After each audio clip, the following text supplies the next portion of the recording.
깨달은 분들의 방법을 선택해서 따라 나가기 때문에 조심스럽게 밟고 지나가야 되는 부분들이 있죠. 그래서 부처님도 요가의 한 파트는 또 하셨다고 하잖아요. 그래서 이게 조금 수행의 주체, 무엇을 보고 어디를 가느냐에 따라서 좀 많이 달라진다.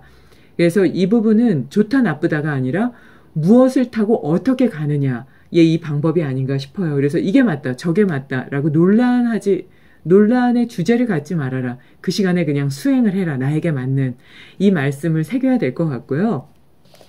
따라서 어떤 경우에는 오온 가운데 인식작용이 보다 후대의 유식문헌에서는 알라야식이 그 역할을 담당하게 된다.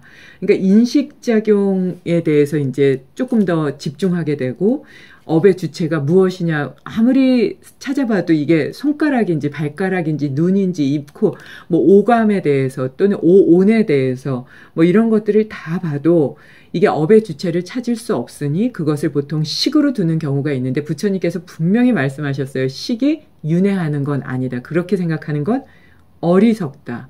근데 이제 저장식이라고 두는 그 기억의 창고를 뇌과학에서도 기억의 창고를 단기기억, 장기기억, 뭐 처음에 시작하는 작업기억 그리고 나중에는 그걸 인식 이렇게 나누기도 하는데요.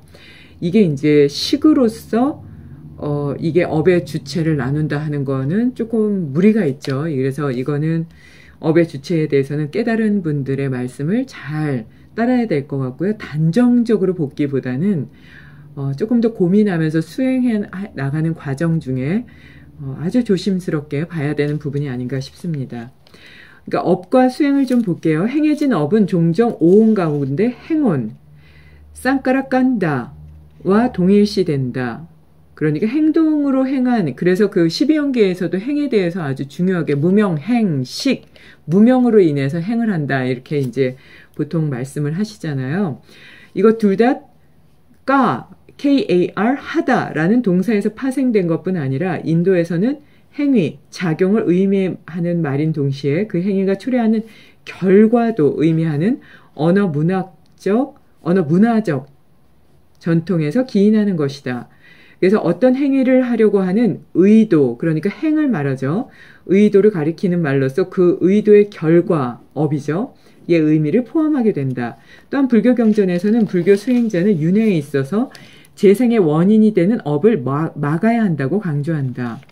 그를 위한 대표적인 방법으로 팔정도의 실천 또는 선정수행에 의한 사무량심의 실천 등을 들 수 있다. 그리고 이들 수행의 성과로서 새롭게 만들어진 업의 영향을 받지 않는 상태로 수행자 자신이 도달하는 것을 말한다. 즉 깨달음이란 수행에 힘써서 업이 무력화되고 결과로서 윤회를 지속하는 원동력이 상실되는 상태라고 말할 수 있다. 이 중요하죠.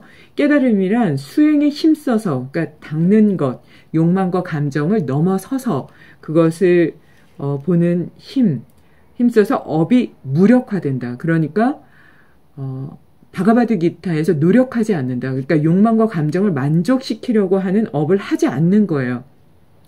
그러니까 수행에 힘을 쓰기 때문에 그는 움직이지만 움직이지 않는 것.